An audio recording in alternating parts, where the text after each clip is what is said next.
Hello hi good morning. आज सकालू सब नित्यकर्म सारिकी जिसे पूजा करबार के सकालू पूजा करले मनटा बहुत शांति लागसी आज दिनटा बहुत भलरे कटि जी पूजा सारी को फिर जिसे जलखिया बनाबार के जलखिया थे आज बनै थे सेमी सुजीर हलवा एते जोर थी भोग लागुथी से जाओ सही नहीं पारसी गरम गरम बाहर कर पकासी मी सुजीर हलवा आ काली रातिर बची थी से रुटी दुईटा पेटे किरी खाई पकासी हाय क्या शांति लगला पेटा खाई सारसी हम जैसे बासन धोबार के बासन सब पड़ी थी से बहुत टेबल धोई धुआक रखीदेसी तार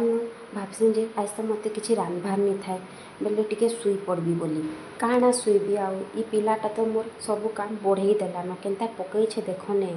सब सफा सुतरा कर देसी आउ पिला के नहीं जैसी गधाबार के गधे आनसी ताके टीका पाउडर टिके लगे पकासी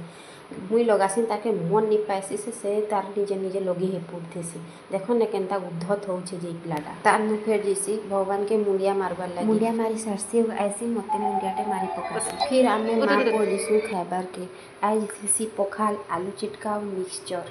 आ टमाटर चिटका खाई दमु आ सुई मु जिसु।